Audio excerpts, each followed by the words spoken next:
So hello everyone, in this video we are going to discuss about the restriction enzymes. So restriction enzymes को हम molecular seizures बोलते हैं क्योंकि molecular seizures क्योंकि वो DNA को कट करती हैं. Okay, so they are present in bacteria to provide a type of defense mechanism which is known as restriction modification system.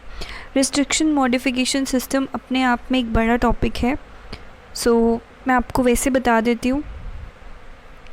So restriction modification system क्या होता है कि सपोज़ ये हमारे पास क्या है, बैक्टीरिया है which is E coli. Suppose कोई भी बैक्टीरिया, एनी बैक्टीरिया, उस बैक्टीरिया का ये क्या है, जीनोम है. This is the genome of the bacteria. अब क्या होता है कि सपोज़ करो कि यहाँ पे एक वायरस ने, बैक्टीरियोफेज वायरस ने इसके ऊपर क्या कर दिया है, अटैक कर दिया है. ये बैक्टीरियोफेज का जेनेटिक मटेरियल है. अब जब इकोलाई के ऊपर वो बैक्टीरियोफेज अटैक करेगा, bacteriophage is the virus that attacks the E coli, that attacks the bacteria और दैट इन्फेक्ट्स द बैक्टीरिया. सो जब ये वायरस उसके ऊपर अटैक करेगा तो ये अपना जेनेटिक मटेरियल क्या कर देगा, अंदर इंसर्ट हो जाएगा इसका जेनेटिक मटेरियल. अब क्या होता है कि ये जो बैक्टीरिया है इसके अंदर कुछ एंजाइम्स प्रेजेंट होते हैं. क्या होते हैं, कुछ एंजाइम्स प्रेजेंट होते हैं एंड ये एंजाइम्स होते हैं एंडोन्यूक्लिएजेस. ये एंजाइम क्या होते हैं, एंडोन्यूक्लिएजेस. ये एंडोन्यूक्लिएजेस क्या करते हैं, ये जो आपका वायरल डीएनए था इस वायरस का, उसको क्या कर देंगे, डिग्रेड कर देंगे. उसको क्या कर देंगे, डिग्रेड कर देंगे, कट कर देंगे. ओके, उसको क्या कर दिया इन्होंने, अब देखो ये इसके टुकड़े टुकड़े हो गए. इस जो वायरल जीनोम था उसको ब्रेक कर दिया, उसको कट कर दिया. नॉर्मली क्या होता है, नॉर्मली अगर ये जो बैक्टीरिया, अगर ये ना होते ना, ये एंजाइम्स ना होते, तो ये बैक्टीरिया का जो जो आपका वायरस का जो जेनेटिक मटेरियल था वो बैक्टीरिया के अंदर घुस गया. उसके बाद क्या करता है, ये इस बैक्टीरिया के जीनोम के अंदर इनकॉर्पोरेट हो जाता एंड फिर बैक्टीरिया की बॉडी को हाईजैक करके अपनी नई कॉपीज़ बनाता. लेकिन इससे पहले इसकी जो ये प्लानिंग थी वो पूरी हो पाती, इससे पहले ही क्या हो गया कि बैक्टीरिया के अंदर जो एंडोन्यूक्लियस एंजाइम प्रेजेंट थे उसने क्या कर दिया, ये जो वायरल जीनोम था उसका डिग्रेडेशन कर दिया. तो अब ये क्या नहीं कर पाएगा, बैक्टीरिया के जीनोम के साथ इनकॉर्पोरेट नहीं कर पाएगा. सो ऐसा क्यों होता है. अब ऐसा भी हो सकता है कि ये जो एंडोन्यूक्लियस है वो बैक्टीरिया के जीनोम को क्यों नहीं काटते. ये जो एंडोन्यूक्लियस है, why don't they cut this bacterial genome, खुद का भी तो काट सकते हैं ना. ऐसा क्यों होता है, क्योंकि जो बैक्टीरिया का जो जीनोम होता है, सपोज़ करो कि ये क्या है, बैक्टीरिया का जेनेटिक मटेरियल है. Okay, so this is the bacteria का जेनेटिक मटेरियल. बैक्टीरिया के अंदर एक और एंजाइम प्रेजेंट होता है विच इज़ मिथाइलेज. मिथाइलेज क्या करता है, मिथाइल ग्रुप को ऐड कर देता है बैक्टीरिया के जीनोम पे, मिथाइल ग्रुप को ऐड कर देता है. ओके, रिकॉग्निशन साइट्स पर क्या कर देगा, मिथाइल ग्रुप को ऐड कर देगा, जिसकी वजह से जो ये हमारे एंडोन्यूक्लियसेस है वो यहाँ पे आएंगे और फिर वो वापस चले जाएंगे क्योंकि वो पहचान ही नहीं पाएंगे. They will not be able to recognize, unrecognizable हो जाता है उनका जो रिकॉग्निशन साइट्स हैं, वो पहचान ही नहीं पाएंगे एंड वो वापस चले जाएंगे. सो ये जो मिथाइलेज है और एंडोन्यूक्लियस है ये मिल करके इसको बोलते हैं restriction modification system. So I hope you got it कि ये रिस्ट्रिक्शन मॉडिफिकेशन सिस्टम क्या होता है. अब जो फर्स्ट रिस्ट्रिक्शन एंडोन्यूक्लियस था दैट इज़ HindII, वो स्मिथ, विलकॉक्स एंड कीलिंग ने 1968 में आइसोलेट करा था फ्रॉम हीमोफाइलस इन्फ्लुएंजा बैक्टीरिया. इसको यूज़ करा गया था डीएनए मॉलिक्यूल्स को कट करने के लिए एट पर्टिकुलर पॉइंट्स, और पर्टिकुलर जगह क्या होती है, रिकॉग्निशन सीक्वेंस होती है. तो ये नहीं है कि रिस्ट्रिक्शन एंजाइम्स कहीं पे भी कट कर देंगे, एक पर्टिकुलर सीक्वेंस होती है जिसको हम क्या बोलते हैं, रिकॉग्निशन सीक्वेंस बोलते हैं. वहीं पे ये जो आपके रिस्ट्रिक्शन एंजाइम्स होते हैं वो कट लगाते हैं. Okay, so now the naming of the restriction enzymes, किस तरीके से उनका नाम रखा गया. सो एक चीज़ और, ये जो मैंने आपको बताई, ये जो सीक्वेंसेस होती हैं वो क्या होती है, रिकॉग्निशन सीक्वेंसेस क्या होती है, पैलिंड्रोमिक होती है. These are known as the palindromic sequences. Palindromic sequence का मतलब है sequence of the base pairs read same on the both the DNA strands when the orientation of reading is kept same. इसका मतलब क्या है, देखो जैसे यहाँ पे देखो GAATTC 5 प्राइम से 3 प्राइम डायरेक्शन में अगर आप पढ़ते हो तो क्या पढ़ने में आ रहा है, GAATTC 5 प्राइम टू 3 प्राइम में रीड करा. अब ये सेकेंड स्ट्रैंड में भी 5 प्राइम से 3 प्राइम में रीड करो, सेम ओरिएंटेशन में रीड करो, तो क्या पढ़ने में आ रहा है, GAATTC विच इज़ सेम. सो इसको बोलते हैं पैलिंड्रोमिक सीक्वेंसेस.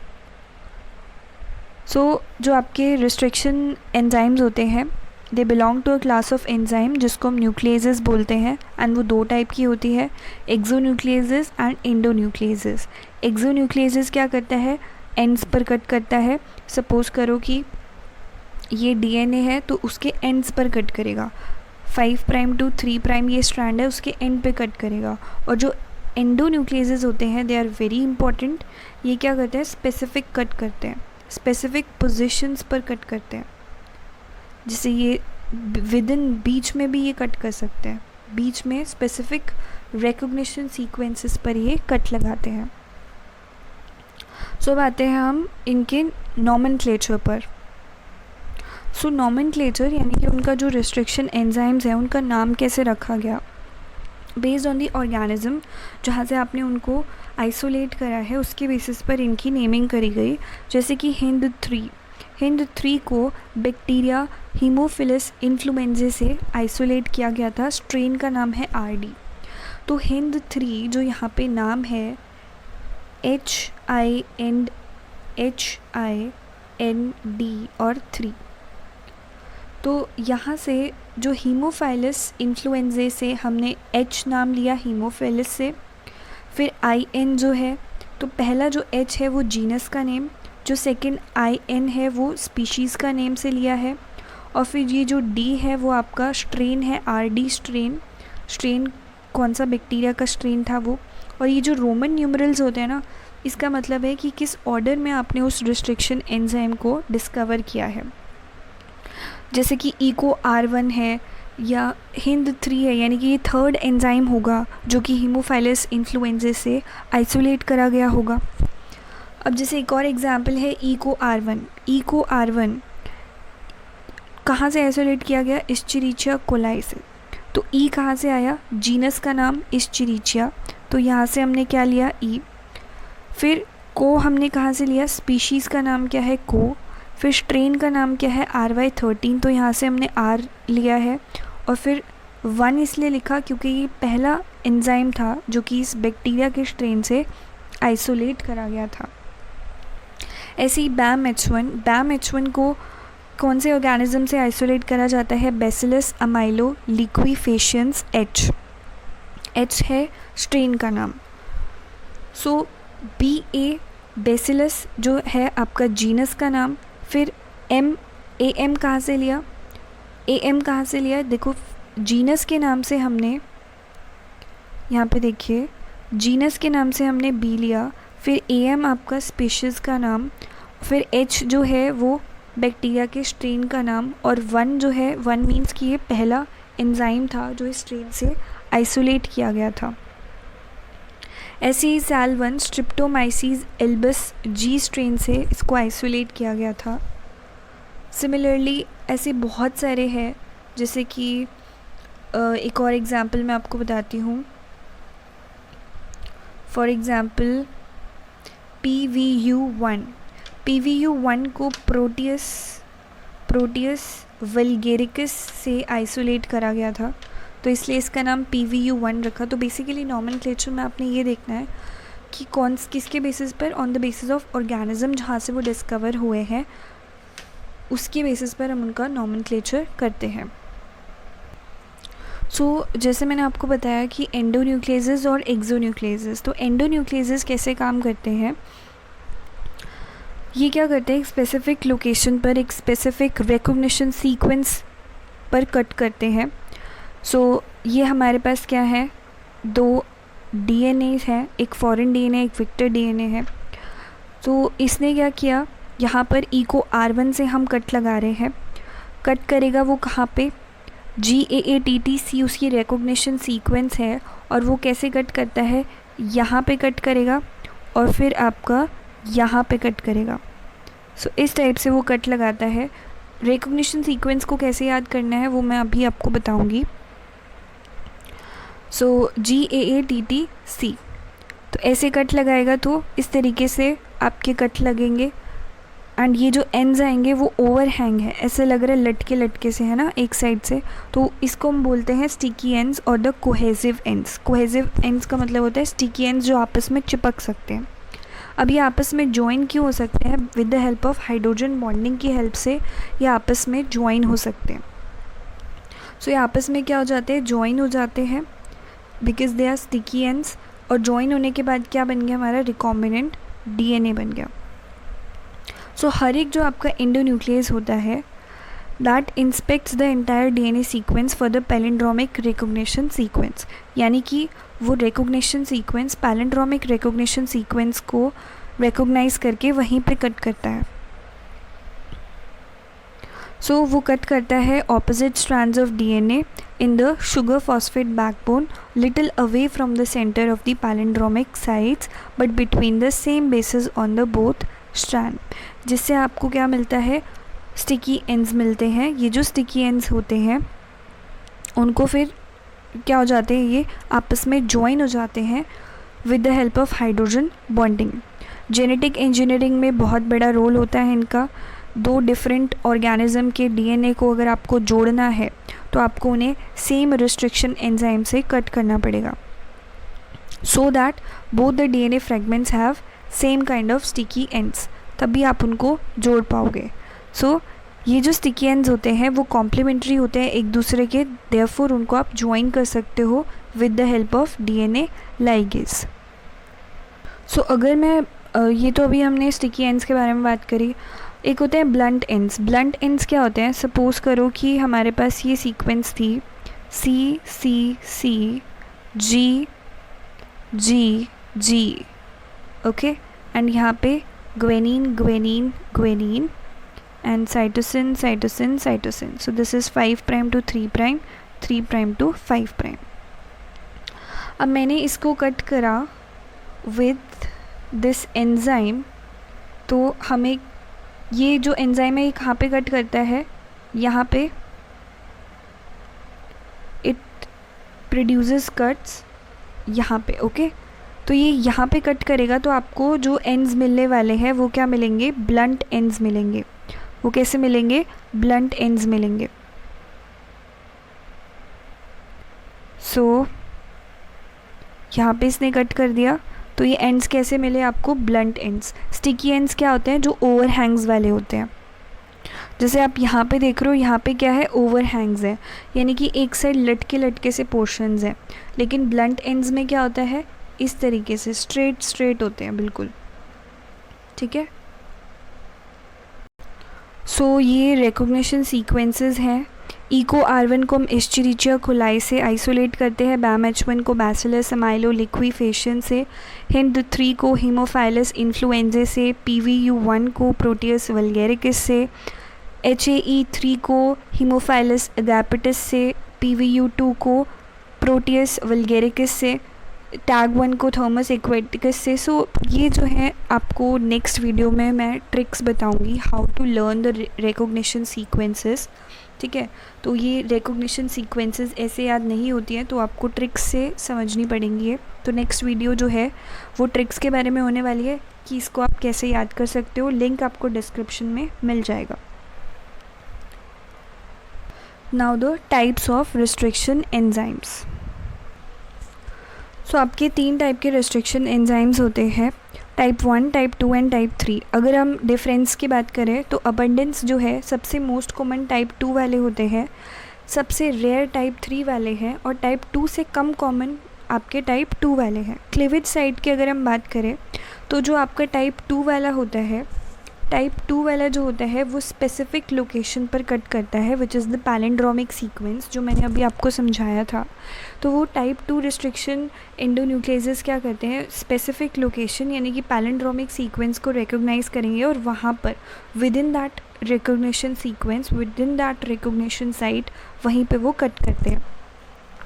वहीं अगर हम बात करें टाइप 1 वाले की, तो जो भी सपोज़ करो कि ये आपकी क्या है, रिस्ट्रिक्शन साइट है, ये क्या आपकी रिस्ट्रिक्शन साइट है, तो टाइप 1 वाले क्या करते हैं, 1000 बेस पेयर दूर कट करेंगे, यहाँ पे कट करेंगे, रिकॉग्निशन साइट से 1000 बेस पेयर दूर कट करते हैं। और जो आपके टाइप 3 वाले होते हैं ये भी रैंडमली नॉन स्पेसिफिक कट करते हैं रिकॉग्निशन साइट से 24 से 26 बेस पेयर दूर। ओके, अगर हम लोकेशन की बात करें, मिथाइलेज की लोकेशन की, तो टाइप 1 में एंडोन्यूक्लियस और मिथाइलेज सेम प्रोटीन पर लोकेटेड होते हैं, टाइप 2 में अलग अलग में, और टाइप 3 में भी सेम पर लोकेटेड होते हैं। न्यूक्लियस सब यूनिट स्ट्रक्चर की बात करें तो टाइप 1 में हेट्रो ट्राइमर, टाइप 2 में होमो डायमर और टाइप 3 में हेट्रो डायमर। को फैक्टर्स की बात करें तो काम करने के लिए इन्हें को फैक्टर्स कौन कौन से हैं, टाइप 1 को ATP भी चाहिए, मैग्नीशियम भी चाहिए, SAM मीन्स एस एडिनोसिल मिथ्योनिन भी चाहिए।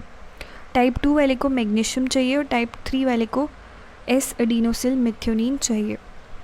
DNA क्लीवेज रिक्वायरमेंट की बात करें तो टाइप 1 वाले को 2 रिकॉग्निशन साइट्स चाहिए इन एनी ओरिएंटेशन, टाइप 2 वाले को सिंगल रिकॉग्निशन साइट चाहिए और टाइप 3 वाले को 2 रिकॉग्निशन साइट चाहिए in head to head orientation. Enzymatic turnover की बात करें तो टाइप 1 वाले में नहीं होता, टाइप 2 और 3 में होता है। एंजाइमेटिक टर्नओवर का मतलब होता है कि maximum number of chemical conversion of substrate molecule पर यूनिट टाइम। तो आपने जब एंजाइम्स का टॉपिक पढ़ा होगा तो वहाँ पे होता है कि जो एंजाइम होता है प्लस में सबस्ट्रेट होता है वो क्या बनाता है, एंजाइम सबस्ट्रेट कॉम्प्लेक्स। ठीक है, अब ये जो एंजाइम सबस्ट्रेट कॉम्प्लेक्स होता है ना, ये ब्रेक होता है और एंजाइम प्लस में प्रोडक्ट बनाता है। तो एंजाइमेटिक टर्नओवर का मतलब है कि कितने प्रोडक्ट बने, ये जो सबस्ट्रेट है आपका, इस सबस्ट्रेट से कितने प्रोडक्ट्स बने per unit time. Okay, maximum number of products, maximum number of substrate जो कि आपका कन्वर्ट हुआ प्रोडक्ट में per unit time, that is your turnover number.